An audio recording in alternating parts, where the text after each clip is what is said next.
한국직업방송과 연합뉴스TV가 함께 만드는 취업 전문 뉴스 투데이 고용플러스입니다.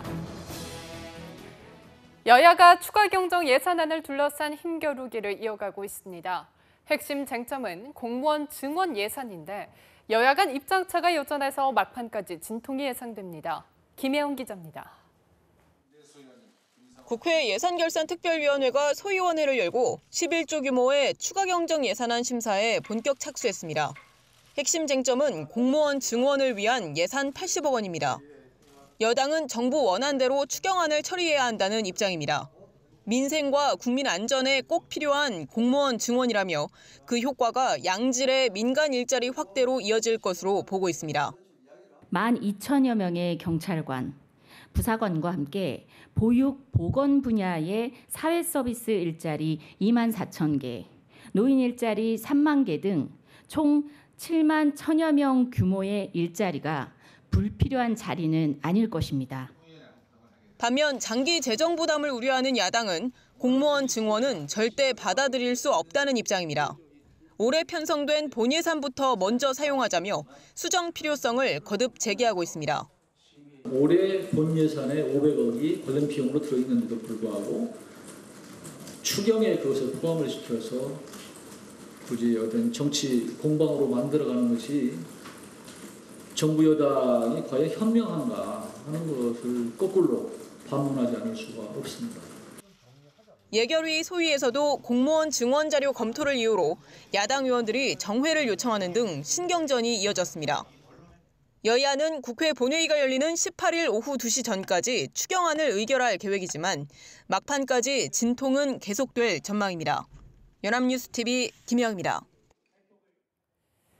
추경의 국회 처리가 지연되면서 기대했던 성장률 제고 효과가 반감되지는 않을까 우려되고 있습니다. 추경이 오는 18일 의결되지 못하면 3% 성장 전망이 물 건너갈 수 있기 때문에 정부의 속이 타들어갈 수밖에 없습니다. 박진영 기자입니다. 한국은행이 올해 한국 경제 성장률 전망을 2.6%에서 2.8%로 상향 조정하면서 조만간 성장률 전망을 내놔야 하는 정부가 고민에 빠졌습니다. 성장률 제고에 도움을 줄 11조 2천억 원 규모의 추경 처리가 아직까지 이루어지지 않고 있기 때문입니다. 지난달 7일 국회에 제출된 추경안은 내각 인사 문제로 전국이 파행되면서 처리가 미뤄졌고 임시국회 마지막 날인 18일 통과 여부가 판가름나게 됐습니다. 하지만 공무원 증원 문제 등 최종 의결까지 변수가 남아 있습니다. 추경안 처리가 늦어지면서 정부가 애초 제시한 0.2%포인트의 성장률 제고 효과를 온전히 기대하기는 이미 어려워졌다는 분석입니다. 정부가 지난해 말 전망한 우리 경제의 올해 성장률은 2.6%. 상반기 각종 지표 개선과 추경 집행에 따른 성장률 제고 효과를 감안하면 3% 전망도 가능할 것으로 점쳐졌습니다. 추경이 빨리 집행되기만 한다면 2%대 저성장에서 탈출할 수도 있다. 다시 3% 성장 시대를 열 수도 있다라는 것이 우리 경제팀의 전망입니다. 정부는 일단 추경안이 통과되면 최대한 집행을 신속하게 해 반감된 성장률 제고 효과를 만회한다는 방침입니다. 정부는 이달 말 새 정부 경제정책 방향을 발표하면서 올해 성장률 전망치를 제시할 예정입니다. 연합뉴스TV 박진영입니다. 내년도 최저임금이 역대 최고 인상률을 기록하며 7,530원으로 결정되자 경제계가 깊은 우려를 나타냈습니다. 특히 가장 큰 타격이 예상되는 중소기업과 소상공인 업계는 생존권을 보장해달라며 격한 반응을 보이고 있습니다. 곽준영 기자입니다. 내년 시간당 최저임금이 예상보다 높은 수준으로 결정되자 경제계는 실망감을 감추지 못했습니다. 먼저 한국경영자총협회는 이번 정부의 결정에 대해 생존권을 보장해달라는 소상공인과 영세 중소기업의 절박한 외침이 외면당했다고 지적했습니다. 이어 최저임금 영향률도 역대 최대치인 23.6%로 급증해 462만 명의 근로자가 영향을 받게 됐다며 향후 발생할 문제에 대해 공익위원들과 노동계가 책임질 것을 요구했습니다. 정부의 결정으로 가장 타격이 클 것이 예상되는 중소기업계와 소상공인의 반응도 들끓었습니다. 중소기업중앙회는 최저임금이 소상공인과 중소기업의 지급 능력을 전혀 고려하지 않은 수준이라며 내년 중소기업의 추가 부담금은 15조 2천억 원에 달할 것이라고 밝혔습니다. 이어 인건비 부담으로 지불 능력 한계를 벗어난 영세기업들이 범법자로 내몰릴 상황이 우려된다며 격앙된 반응을 보였습니다. 중기중앙회는 최저임금 산입 범위 확대와 업종별 차등 적용 등을 요구하고 부당 경감 방안 마련도 촉구하고 나섰습니다. 앞서 소상공인 연합회 역시 성명서를 내고 최저임금 인상분에 대한 정부의 보전을 주장한 바 있습니다. 연합뉴스TV 곽춘영입니다. 최근에 발생한 경부고속도로 버스 졸음운전 추돌 사고와 관련해서 정부가 버스업계 근로실태에 대한 조사에 나섭니다. 고용노동부는 운행 종료 후 8시간 휴식을 취해야 하지만 지켜지지 않아 졸음운전 사고가 끊이지 않는 것으로 판단했습니다. 감독 대상은 전국의 광역, 고속, 시외, 전세버스 사업장 107곳입니다. 고용부는 장시간 근로실태 외에도 휴식과 휴일, 가산수당 지급, 연차 유급 휴가 현황도 집중적으로 점검합니다. 이번 감독은 한 달 동안 진행되며 증거 확보 등을 위해 기간이 연장될 수 있습니다. 우리나라 근로자들은 연평균 총 15.1일의 연차 휴가 가운데 52.3%인 7.9일밖에 사용하지 못하는 것으로 나타났습니다. 문화체육관광부가 한국관광공사가 재직기간 1년 이상 만 20세에서 59세 근로자 1,000명과 대, 중소, 중견기업 인사 담당자들을 대상으로 조사한 결과입니다. 결과에 따르면 임금 근로자의 연차 휴가 부여 일수는 평균 15.1일, 사용 일수는 평균 7.9일이었고 휴가 사용률은 52.3%에 불과했습니다. 특히 휴가 사용일이 5일 미만이라는 대답이 33.5%로 가장 높았으며 연차 휴가를 전혀 사용하지 않았다는 응답자도 11.3%에 달했습니다. 연차 휴가를 모두 사용하지 못한 이유로는 직장 내 분위기를 가장 많이 꼽았습니다.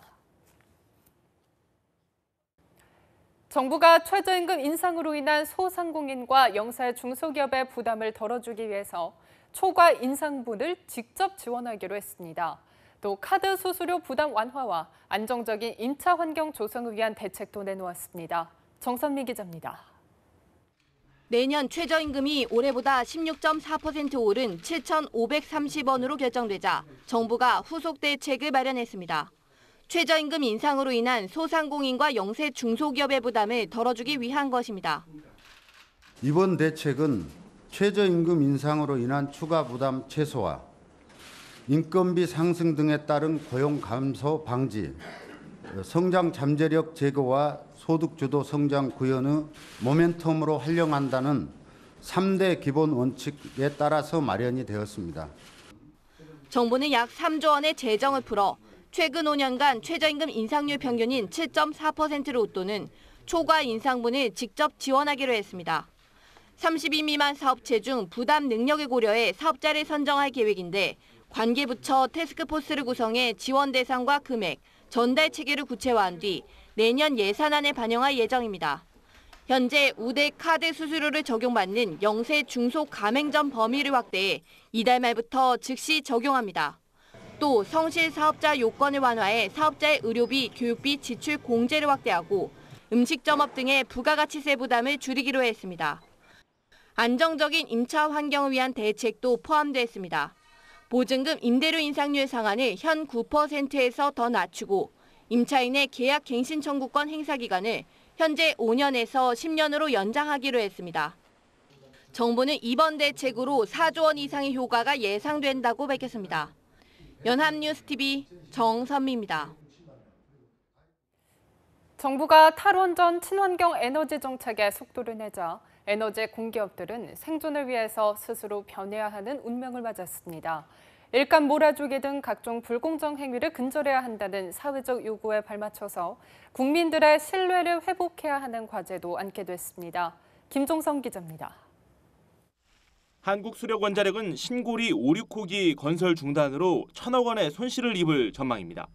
시민 배심원단이 건설 취소를 결정하면 피해는 커집니다. 시공사들과 맺은 계약 금액만 4조 9천억 원에 달하는데 기업 이미지 추락 등 무형 손실까지도 고려해야 합니다. 한수원의 모회사 한국전력도 부담을 안게 됐습니다. 노후 원전과 석탄발전소 가동 중단으로 발전 단가가 오를 수 있고 자회사 한수원의 원전 건설 완전 중단 시 주주들의 소송 가능성도 있습니다. 기업 공개를 추진하던 에너지 공기업들은 자금 조달 구상에 차질을 빚게 됐습니다. 정부는 작년 말 남동발전 등 한전의 발전 자회사들과 한전 KDN 등 8개 공기업을 상장하겠다고 밝혔지만 에너지 공공성과 친환경성을 우선하는 국정기조를 고려하면 수익을 따지는 민간 투자자들의 관심을 모으기 쉽지 않습니다. 공기업에 대한 윤리적 잣대가 높아진 점도 고려해야 합니다. 자회사나 퇴직자의 회사로의 일감 몰아주기 같은 공기업의 무분별한 불공정 거래가 대표 사례입니다. 김상조 공정거래위원장은 공기업의 일감 몰아주기, 담합 등은 더 방치해서 안 된다며 임기 동안 꼭 해야 한다고 생각한 일이라고 밝힌 바 있습니다. 안팎의 개혁 요구에 직면한 에너지 공기업들, 생존법 마련에 비상이 걸렸습니다. 연합뉴스TV 김종성입니다. 서울시가 갑작스러운 위기로 생활이 어렵지만 공공복지제도 지원 기준에 못 미쳐 지원을 받지 못하는 긴급 위기가구에 대한 지원을 대폭 늘리기로 했습니다. 서울시와 서울시 공동모금회는 올해 희망운돌 위기긴급기금 16억 원을 마련하고 지원 조건을 기준 중위소득 80% 이하 가구에서 100% 이하 가구로 확대하기로 했습니다.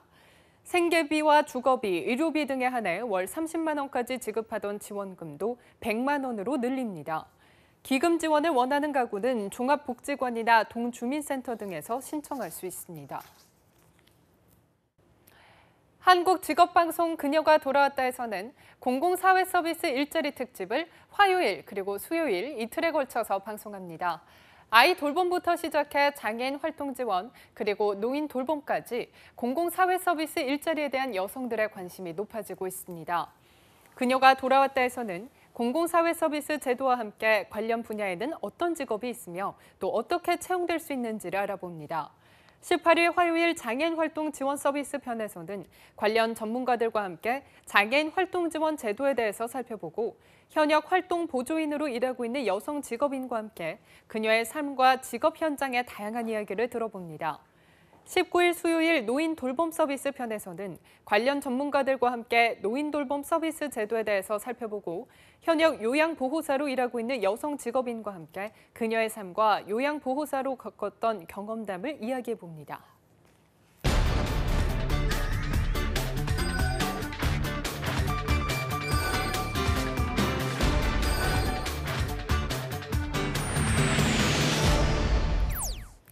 사회적으로 핫한 이슈를 키워드로 알아보는 핫키워드 시간, 안혜경 아나운서와 함께합니다. 안녕하세요. 네, 안녕하세요.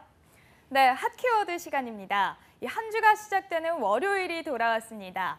그런데 주말에 풀어진 마음을 다 잡고 회사에서 열심히 일을 하려고 해도 주어진 업무는 하지 않고 퇴근 시간만 기다리는 일부 직장 동료들 때문에 일할 의욕마저 사라지는 경우가 있죠.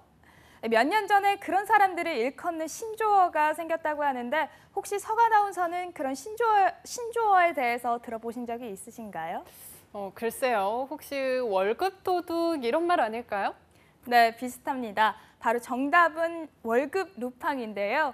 프랑스 궤도 소설의 주인공인 루팡을 월급에 결합시킨 단어로 회사에서 하는 일 없이 월급만 축내는 직원을 뜻한다고 합니다. 바깥에는 일을 하고 싶어도 하지 못하는 구직자들로 가득한데 상황 파악도 못하고 설렁설렁 일을 해서 팀 분위기에 해악을 끼치는 아주 얄미운 존재들이죠. 네, 그런 사람들이 꼭 있죠. 게다가 자기 할 일마저 하지 않으면 결국 같은 월급을 받는데도 다른 사람이 그 몫까지 해야 하는 불상사까지 일어나잖아요. 그런 거 보면 정말 월급 루팡이라는 단어가 딱 어울리는 것 같은데요. 네, 맞습니다. 예전엔 단순히 무임승차, 프리라이더 정도에서 끝났다면 이제는 월급 루팡 내에서도 유형별로 부르는 말이 다르다고 하는데요. 먼저 밥만 축내는 사람을 이르는 말인 밥쇠, 몰래 부정을 저지르거나 무언가를 야금야금 축내는 사람을 쥐에 비유하는 말인 인쥐, 이 습성이나 태도가 게으른 사람을 뜻하는 게으름쟁이가 그 예라고 할 수 있습니다. 네, 공감 가는 단어들도 있네요. 그런데 신조어까지 생길 정도면 이런 월급 루팡의 문제를 인지하는 곳들이 꽤 많은가 봐요. 네, 실제로 취업 포털 사람인이 335개 기업을 대상으로 직장 내에 월급 루팡이 있는지 여부를 조사한 결과가 있는데요. 응답 기업의 59.7%가 있다고 대답을 했을 정도로 월급 루팡의 문제에 대해 많은 사람들이 인지를 하고 있었습니다. 또 기업들이 인지한 전체 직원 중에 월급 루팡의 비율은 약 16%로 집계가 됐다고 합니다. 네, 적은 수치처럼 보이지만 앞서 말한 것처럼 10명 중 한두 명은 꼭 있다는 얘기잖아요. 하지만 한두 명만의 행동으로도 충분히 팀 내 분위기가 많이 좌우될 것 같은데요. 맞습니다. 그렇다면 어느 직급의 무임승차 직원이 많을까 살펴봤더니요. 의외로 30.5%로 사원급이 무임승차가 가장 많은 직급으로 뽑혔습니다. 뒤를 이은 직급은 과장급이 21%, 부장급이 20%, 대리급이 15.5%, 그리고 임원급이 13% 순이었습니다. 아, 그래요? 사원이 월급 루팡이 많다는 건 저로서는 좀 의외인데요. 안혜경 아나운서도 월급 루팡은 어느 특정 직급에 가장 많다고 생각하지 않으세요? 네, 저랑 같은 생각을 하시고 계신 것 같은데요. 그래서 월급 루팡에 대한 다른 설문조사도 찾아봤더니 실제로 기업이 아닌 직장인을 대상으로 벌인 설문조사에서는 같은 질문에서 또 다른 결과가 나왔습니다. 취업 포털 커리어가 직장인 540명을 대상으로 벌인 설문조사에서는 월급 도둑이 가장 많은 직급으로 23.5%의 응답률을 보인 임원급이 뽑힌 건데요. 뒤이은 직급은 21%가 부장급, 차장급이 17.3%, 과장급이 16.1%, 사원급이 12.3% 순이었습니다. 네, 참 재밌는 결과네요. 물론 저는 임원급이라고는 생각하지 않았습니다. 물론 저도 그렇습니다. 네, 결국 시선을 어디에 두느냐에 따라 월급 루팡의 기준이 달라진다는 거잖아요. 네, 맞습니다. 월급 루팡에 대한 특징에서도 기업과 회사원은 또 서로 다른 답변을 내놨는데요. 시청자 여러분이 어느 쪽에 더 동감하시는지 알아보기 위해서 기업과 회사원이 뽑은 각각의 월급 루팡의 특징들을 소개하려고 합니다. 먼저 기업의 답변부터 소개하자면 월급 루팡 직원의 가장 큰 특징으로 높은 비율을 차지한 유형은 51%의 응답률을 보인 업무 시간 중 수시로 자리를 비운다였습니다. 뒤를 이은 2위는 47.5%를 차지한 변명이나 핑계를 일삼는다였죠. 네, 이건 저도 공감이 가는 내용인데요. 일을 시키려고 하는데 업무 시간에 수시로 자리를 비우면 업무 진행이 안 되잖아요. 게다가 일을 제대로 못했는데 뻔히 보이는 변명만 하고 또 반성의 기미도 보이지 않으면 많이 답답하기도 하고요. 그렇다면 다음 답변들에 대해서는 어떻게 생각하시나요? 다른 순위를 차지한 답변들을 살펴보면요. 34.5%가 쉬운 일만 하는 등 업무를 가려서 한다라는 답변으로 3위를 차지했고요. 30.5%의 응답률로 하는 일은 없이 보여주기식 야근을 한다가 4위, 28%는 업무 및 일정 기한을 지키지 않는다로 5위, 또 일 대신 아부하는 데 더 신경을 쓴다가 23%를 차지하면서 상위권에 올랐습니다. 그 밖에는 일하기 싫다는 말을 수시로 한다, 다들 야근할 때 혼자만 정시 퇴근을 한다 등의 답변이 그 뒤를 이었습니다. 네, 다들 야근할 때 혼자만 정시 퇴근한다라는 답변이 있는 것이 의외네요. 네, 기업의 입장에서는 다른 행동도 얄미운데 정시 퇴근까지 하니 너무하다는 생각을 했을 것도 같아요. 이런 경우에는 열심히 일하는 다른 직원들의 분위기도 해치는 것이 되니까요. 그렇죠? 정확한 지적이십니다. 실제 이들로 인해서 회사가 입는 피해에 대한 답변을 살펴봤는데요. 동료들의 사기 저하가 66.5%로 가장 높은 응답률이 나왔습니다. 뒤를 이은 답변으로는 나태한 업무 분위기 조장이 50%, 또 부하 직원들의 근무 태도에 영향을 준다가 46.5%, 조직 결속력 악화가 43.5%를 차지했습니다. 그 밖에 직원들 간의 갈등 조장, 업무 성과 하락, 우수인재 이탈 야기, 1인당 이익률 저하, 그리고 마지막으로 회사 이미지 실추 등의 답변이 있었는데요. 주로 월급 루팡으로 인해 가장 문제가 되는 게 근무 의혹 저하와 이런 것들이 다른 사람들에게도 또 영향을 끼친다는 거였죠. 네, 그럴 수 있을 것 같아요. 그렇다면 일반 회사원의 입장은 다소 다른 편인가요? 네, 월급 도둑이 가장 많은 직급을 임원급으로 뽑았던 회사원들의 경우 월급 루팡의 특징이 다소 달랐는데요. 어떤 유형을 월급 루팡으로 생각하느냐는 질문에 가장 많은 답변을 차지한 것이 자신이 하기 싫은 일을 남에게 떠넘긴다였습니다. 기업에서 보는 입장과 확연히 다르다는 걸 느낄 수 있죠. 네, 그러네요. 이 기업은 수시로 자리를 비운다가 1위였는데 개인이 보는 시각과 이 성과가 필요한 회사 입장은 많은 차이가 있는 것 같네요. 네, 회사원의 입장에서 이 월급 루팡으로 생각하는 유형의 또 다른 특징은 29.3%를 차지한 계속 딴짓만 한다가 있었고요. 그리고 기업의 입장에서 1위를 차지한 수시로 자리를 비운다는 15.1%를 차지해 3위에 올랐습니다. 그리고 9.7%를 차지한 퇴근 시간만 기다린다가 4위, 일정을 항상 뒤로 미룬다가 7.5%로 뒤를 이었습니다. 네, 기업과 회사에서 생각하는 월급 루팡의 특징은 다소 다르지만 결국에 공통된 건 위와 같은 행동을 하면 팀에게 폐를 끼칠 수 있다는 거네요. 갑자기 오늘 회사에서의 제 하루도 돌아보게 되는데요. 여러분의 하루는 어떠셨나요?